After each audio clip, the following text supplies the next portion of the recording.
Nos tempos mais antigos da Terra, quando as estrelas ainda eram jovens e os homens caminhavam próximos ao jardim onde Deus plantara a primeira árvore, existia uma ordem perfeita entre o céu e a terra. Os anjos cumpriam seus deveres celestiais, e os homens viviam em harmonia com a criação divina. Mas essa paz seria quebrada por uma rebelião que abalaria os próprios fundamentos do cosmos e geraria uma descendência monstruosa que aterrorizaria a humanidade por gerações. Era uma época em que o véu entre os mundos espiritual e físico era mais tênue que papel de seda molhado. Os seres celestiais podiam observar diretamente as atividades humanas, e alguns entre eles, conhecidos como os vigilantes, começaram a desenvolver uma fascinação perigosa pelas filhas dos homens.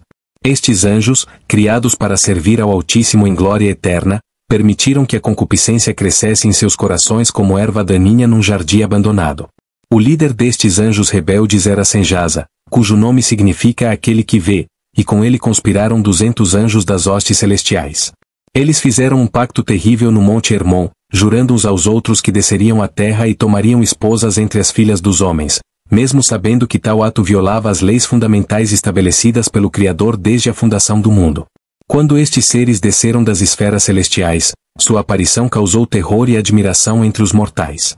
Eram majestosos além da compreensão humana, irradiando uma beleza sobrenatural que hipnotizava qualquer um que os contemplasse. Sua pele brilhava com luz própria, seus olhos ardiam como brasas de fogo eterno, e sua voz ecoava com autoridade que fazia tremer as montanhas. Os homens os confundiram com deuses, prostrando-se diante deles em adoração equivocada. Mas estes anjos caídos não vieram em paz. Tomaram à força as mulheres que desejavam, sem consideração pela vontade delas ou de suas famílias. Era uma violação não apenas física, mas cósmica, a mistura do divino com o humano de maneira não autorizada pelo Altíssimo. E dessa união abominável nasceram crianças que não eram nem completamente humanas nem completamente angelicais, mas uma aberração híbrida que a Terra nunca havia conhecido. Estes filhos híbridos cresciam de forma antinatural, atingindo em poucos anos alturas que nenhum homem normal jamais alcançaria. Aos 10 anos de idade, já mediam 3 metros de altura. Aos 20, chegavam aos 6 metros. Alguns entre os mais gigantescos atingiam alturas de 12, 15, até 20 metros, transformando-se em verdadeiros colossos que caminhavam pela terra como torres vivas de carne e osso. Sua força era proporcional ao seu tamanho descomunal. Um único Nefilim podia derrotar 1000 guerreiros humanos sem sequer se esforçar. Arrancavam árvores centenárias como se fossem gravetos, erguiam pedras gigantescas como se fossem seixos, e quando entravam em combate, o próprio solo tremia sob seus pés como se a terra protestasse contra sua existência. Mas não era apenas sua estatura física que os tornava terríveis, eles herdaram poderes sobrenaturais de seus pais angelicais. Podiam enxergar através das dimensões espirituais, comunicar-se com entidades demoníacas, manipular os elementos naturais e até mesmo alterar sua aparência física à vontade. Alguns desenvolveram capacidades telepáticas, outros podiam voar por curtas distâncias, e os mais poderosos conseguiam controlar as mentes humanas através de uma forma primitiva de hipnose sobrenatural. Os nomes dos principais entre estes gigantes ecoam ainda hoje nas lendas mais antigas da humanidade. Golias de Gate, que mais tarde seria morto pelo jovem Davi, era descendente direto desta linhagem maldita. Og, rei de Bazã, cuja cama de ferro media 4 metros de comprimento. Os filhos de Anak, que aterrorizaram os espias enviados por Moisés à terra prometida. Cada um destes nomes carrega consigo histórias de terror que fizeram nações inteiras tremeram. Mas os Nefilim não se contentavam apenas em usar sua força bruta para dominar os humanos. Seus pais angelicais começaram a ensinar-lhes segredos celestiais que jamais deveriam ter sido revelados à humanidade. Azazel ensinou aos homens a arte de forjar espadas, lanças e instrumentos de guerra. Senjasa revelou os segredos da feitiçaria e dos encantamentos. Armaros ensinou a quebrar os feitiços alheios. Baraquel mostrou os sinais dos relâmpagos. Cocabel ensinou a astrologia. Ezequiel revelou o conhecimento das nuvens. Araquiel mostrou os sinais da terra. Chanciel ensinou os sinais do sol. E Sariel revelou o curso da lua. Este conhecimento proibido corrompeu a humanidade de forma irreversível. Os homens aprenderam não apenas a fazer guerra de maneira mais eficiente e letal, mas também a manipular forças espirituais que não compreendiam completamente. A feitiçaria se espalhou como praga, trazendo consigo a comunicação com demônios, sacrifícios humanos, e rituais abomináveis que manchavam a terra com sangue inocente. As mulheres aprenderam as artes da sedução através de cosméticos e ornamentos, tornando-se especialistas em vaidade e luxúria. A sociedade que antes vivia em simplicidade relativa passou a ser dominada pela busca obsessiva por riqueza, poder e prazeres carnais. O conhecimento astronômico, que deveria ser usado para compreender melhor a criação divina, foi pervertido em astrologia e adivinhação, levando os homens a adorar as estrelas ao invés do Criador das estrelas. Enquanto isso, os Nefilim estabeleceram o que pode ser considerado a primeira civilização verdadeiramente global da história humana. Construíram cidades megalíticas cujas ruínas ainda confundem os arqueólogos modernos. Ergueram templos gigantescos dedicados a si mesmos e a seus pais angelicais, estabelecendo o primeiro sistema organizado de idolatria na Terra. Desenvolveram tecnologias avançadas que permitiam construções impossíveis para seres humanos normais, movendo blocos de pedra que pesavam centenas de toneladas como se fossem brinquedos. Suas cidades eram maravilhas arquitetônicas, mas também centros de horror inimaginável. Nos templos dedicados aos anjos caídos, realizavam-se sacrifícios humanos em escala industrial. Crianças eram queimadas vivas em altares de bronze aquecidos até ficarem vermelhos como brasas. Jovens virgens eram oferecidas em rituais de fertilidade que duravam dias inteiros. Guerreiros capturados eram torturados em cerimônias elaboradas que combinavam sadismo requintado com adoração demoníaca. Os Nefilim desenvolveram um apetite insaciável não apenas por carne humana, mas por carne de qualquer tipo. Dizem as antigas tradições que eles devoravam não apenas gado, ovelhas e cabras, mas também animais selvagens em quantidades que ameaçavam o equilíbrio ecológico inteiro. Quando os rebanhos e a caça se esgotaram, começaram a se alimentar dos próprios seres humanos, desenvolvendo um gosto particular pela carne de crianças, que consideravam uma iguaria especial. Esta antropofagia não era apenas um hábito alimentar, mas um ritual espiritual.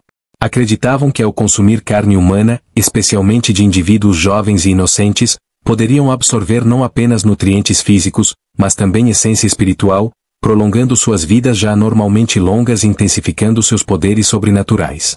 A violência se tornou não apenas comum, mas institucionalizada. Os Nefilim estabeleceram sistemas de governo baseados inteiramente na força bruta e no terror. Não havia leis, não havia justiça, não havia misericórdia, apenas a vontade dos mais fortes imposta através de violência sistemática. Famílias inteiras eram escravizadas para servir a um único gigante. Cidades inteiras existiam apenas para fornecer alimento e entretenimento para seus senhores monstruosos.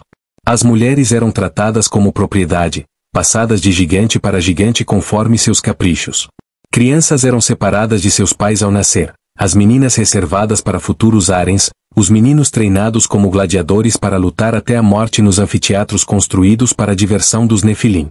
Enquanto isso, os Nefilim estabeleceram o que pode ser considerado a primeira civilização verdadeiramente global da história humana. Construíram cidades megalíticas cujas ruínas ainda confundem os arqueólogos modernos.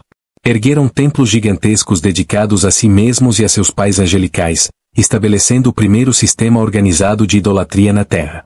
Desenvolveram tecnologias avançadas que permitiam construções impossíveis para seres humanos normais, movendo blocos de pedra que pesavam centenas de toneladas como se fossem brinquedos. Suas cidades eram maravilhas arquitetônicas, mas também centros de horror inimaginável. Nos templos dedicados aos anjos caídos, realizavam-se sacrifícios humanos em escala industrial. Crianças eram queimadas vivas em altares de bronze aquecidos até ficarem vermelhos como brasas. Jovens virgens eram oferecidas em rituais de fertilidade que duravam dias inteiros. Guerreiros capturados eram torturados em cerimônias elaboradas que combinavam sadismo requintado com adoração demoníaca. Os Nefilim desenvolveram um apetite insaciável não apenas por carne humana, mas por carne de qualquer tipo. Dizem as antigas tradições que eles devoravam não apenas gado, ovelhas e cabras, mas também animais selvagens em quantidades que ameaçavam o equilíbrio ecológico inteiro. Quando os rebanhos e a caça se esgotaram, começaram a se alimentar dos próprios seres humanos, desenvolvendo um gosto particular pela carne de crianças, que consideravam uma iguaria especial.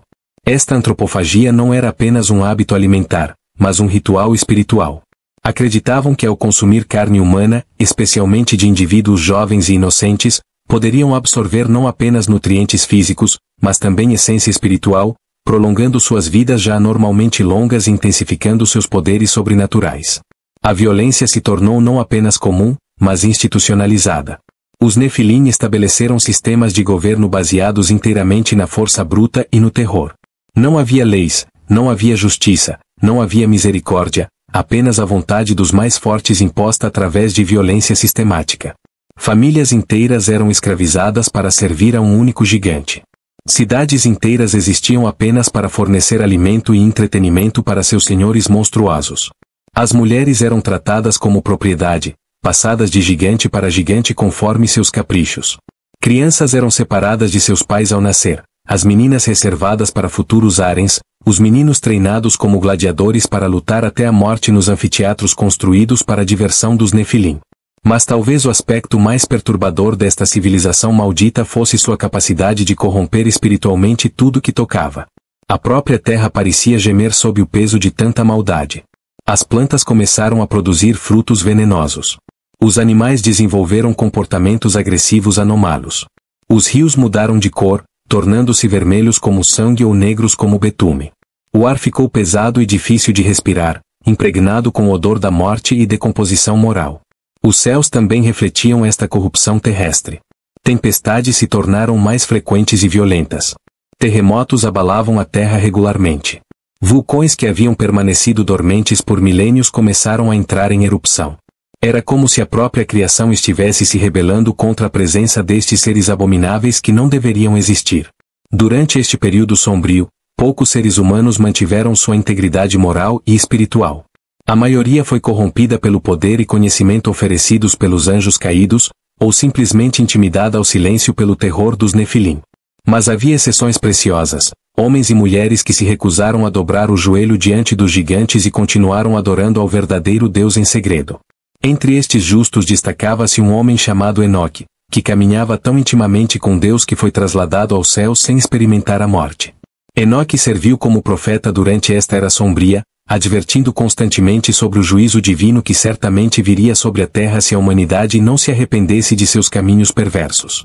Enoque registrou em detalhes as visões que recebeu sobre o destino dos anjos caídos e de sua prole monstruosa. Viu como os vigilantes seriam acorrentados em prisões de trevas até o dia do juízo final. Contemplou o lago de fogo preparado especificamente para os Nefilim e todos aqueles que o seguiram em sua rebelião. Testemunhou a purificação da terra através de um dilúvio que varreria toda a corrupção da face do planeta. Mas as advertências de Enoque caíram em ouvidos surdos. A humanidade estava muito envolvida com os prazeres e poderes oferecidos pela civilização Nefilim para dar ouvidos às chamadas ao arrependimento. Os gigantes zombavam abertamente de qualquer menção ao juízo divino, gabando-se de que eram poderosos demais para serem derrotados até mesmo pelo próprio Deus. Esta arrogância blasfema atingiu seu clímax quando os maiores entre os Nefilim decidiram construir uma torre tão alta que alcançaria os céus, não para adorar a Deus, mas para invadi-lo e destroná-lo. Esta torre, que mais tarde seria conhecida como a Torre de Babel, representava a suprema expressão da rebelião humana e Nefilim contra a autoridade divina. Mas enquanto os gigantes sonhavam com conquistas celestiais, o Altíssimo observava tudo dos céus com crescente desprazer. A terra que ele havia criado boa em todos os aspectos havia se tornado um antro de maldade tão profunda que fazia as próprias pedras clamarem por vingança. O sangue de incontáveis inocentes havia sido derramado, a ordem natural havia sido completamente pervertida, e a imagem de Deus no homem estava sendo sistematicamente destruída pela influência corruptora dos híbridos angelicais. Foi então que Deus tomou uma decisão que ecoaria através de toda a história subsequente. Ele destruiria aquela geração perversa e recomeçaria com um homem justo e sua família. Este homem era Noé, descendente direto de Sete e neto de Enoque, que havia mantido sua linhagem genética pura e sua fé inabalada apesar de viver cercado por tamanha corrupção. Deus revelou a Noé seu plano de enviar um dilúvio que cobriria toda a terra, destruindo não apenas os Nefilim, mas toda forma de vida que havia sido corrompida pela influência angelical. Ordenou que Noé construísse uma arca de dimensões específicas, capaz de preservar representantes de todas as espécies animais puras, além de sua própria família, 8 pessoas no total que carregariam a esperança de um novo começo para a humanidade. Durante os 120 anos que Noé gastou construindo a arca, ele também pregou arrependimento para seus contemporâneos, advertindo sobre o julgamento iminente.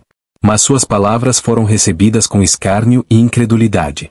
Os Nefilim, especialmente, zombavam da ideia de que Deus poderia destruí-los através de água, gabando-se de que eram altos demais para se afogar e fortes demais para serem mortos por elementos naturais. Alguns dos gigantes menores chegaram ao ponto de tentar impedir a construção da arca, vendo-a como uma afronta à sua pretensa imortalidade. Mas Deus protegeu Noé e sua família através de intervenções miraculosas, às vezes enviando anjos para afastar os agressores, outras vezes causando confusão mental temporária nos Nefilim para que esquecessem suas intenções hostis. Quando finalmente chegou o dia determinado por Deus, algo extraordinário aconteceu. Animais de todas as espécies começaram a chegar à arca espontaneamente, como se obedecessem a um chamado instintivo. Pares de animais puros e 7 pares de animais limpos entraram na arca de forma ordeira, enquanto Noé, sua esposa, seus 3 filhos e suas esposas se preparavam para o que seria a experiência mais traumática da história humana. Então vieram as chuvas. Não apenas chuvas normais, mas cataratas celestiais que despejavam água como se os próprios oceanos do céu tivessem sido despejados sobre a terra. Simultaneamente, as fontes do grande abismo se romperam, fazendo jorrar água das profundezas da terra com força vulcânica. Era como se Deus estivesse usando ambos os reservatórios de água, celestial e terrestre, para lavar completamente a superfície do planeta. Inicialmente, os Nefilim não se preocuparam com as chuvas.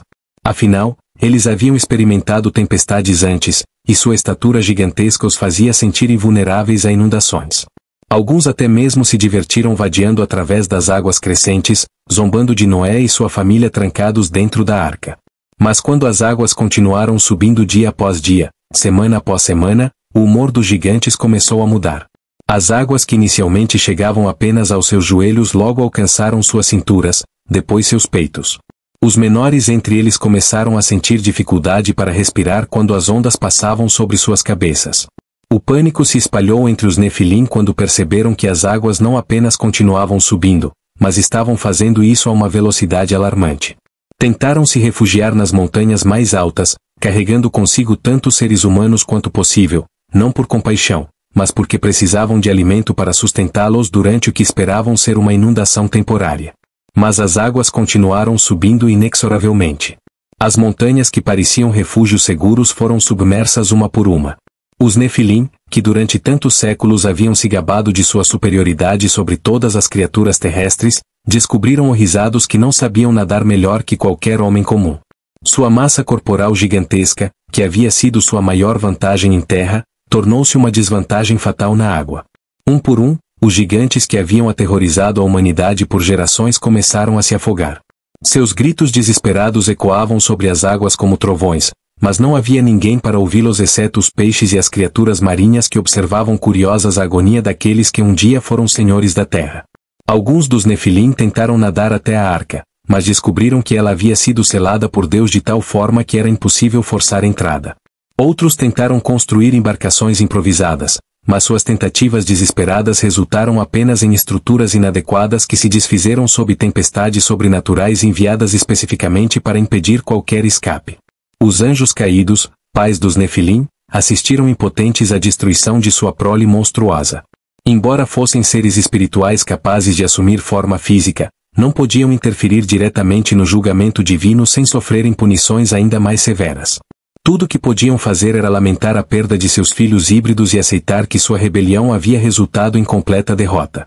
Durante 40 dias e 40 noites, as chuvas continuaram. A arca flutuava sobre as águas como um pequeno mundo isolado, carregando dentro de si toda a esperança do futuro. Dentro dela, Noé e sua família cuidavam dos animais e oravam constantemente, sabendo que eram as únicas criaturas humanas restantes em todo o planeta.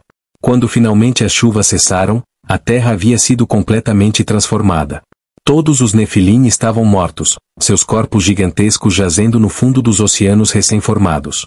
Toda a civilização que haviam construído estava enterrada sob camadas de sedimento e água. As cidades megalíticas, os templos blasfemos, as torres arrogantes, tudo havia sido varrido como se nunca tivesse existido. Mas embora os corpos dos Nefilim tenham perecido, seus espíritos não encontraram descanso. Sendo híbridos entre anjos e humanos, não tinham lugar nem no céu nem no inferno tradicional. Em vez disso, tornaram-se espíritos vagantes, presos à terra mas incapazes de encontrar paz. Estes espíritos desencarnados dos gigantes mortos tornaram-se os demônios que ainda hoje atormentam a humanidade, constantemente buscando possuir corpos humanos para experimentar novamente sensações físicas.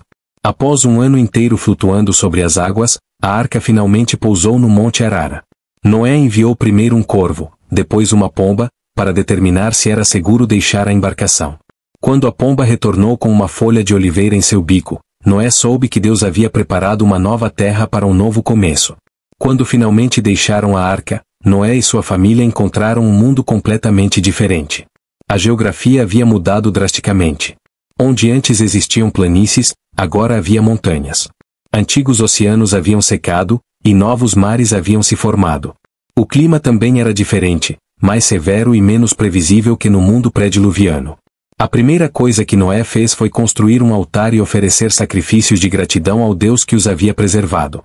O aroma do sacrifício subiu aos céus como incenso suave, e Deus fez uma aliança com Noé, prometendo que nunca mais destruiria a terra através de um dilúvio universal. Como sinal desta promessa, Deus colocou o arco-íris nas nuvens. Mas a destruição dos Nefilim não foi o fim da história. Embora a linhagem principal tenha sido eliminada, alguns genes Nefilim sobreviveram através das esposas dos filhos de Noé. Isso explica por que, nas gerações posteriores ao dilúvio, ainda encontramos referências a gigantes nas escrituras, embora nunca mais na escala ou número que existiram na era pré-diluviana. Estes gigantes pós-diluvianos incluíam os filhos de Anak na terra de Canaã, Golias e seus irmãos entre os filisteus, e Og, rei de Bazã. Mas todos estes eram apenas sombras fracas de seus ancestrais antediluvianos, tanto em tamanho quanto em poder. Deus havia garantido que nunca mais os Nefilim dominariam a terra como fizeram na era de Noé. A história dos Nefilim serve como um aviso eterno sobre as consequências da rebelião contra Deus. Estes gigantes, que pareciam invencíveis em sua época, descobriram que nenhum poder criado pode resistir eternamente ao julgamento divino. Sua destruição demonstra que, não importa quão grandes ou fortes possamos nos tornar, permanecemos sempre dependentes da misericórdia e autoridade do Criador. Hoje, enquanto a humanidade novamente desenvolve tecnologias que parecem oferecer poder semelhante ao divino, manipulação genética, inteligência artificial, exploração espacial, a história dos Nefilim nos lembra que a verdadeira grandeza vem não de desafiar Deus, bate de obedecer humildemente à sua vontade. Os gigantes que desafiaram o céu encontraram apenas destruição, mas o homem humilde que construiu a arca conforme as instruções divinas tornou-se pai de uma nova humanidade. Assim termina a história dos Nefilim, os gigantes que desafiaram Deus e perderam tudo. Suas ruínas jazem enterradas sob oceanos e montanhas, seus espíritos vagam como demônios em busca de descanso que nunca encontrarão, mas sua memória permanece como testemunho eterno de que o orgulho precede a queda, e que nenhuma rebelião contra o Altíssimo pode prosperar para sempre.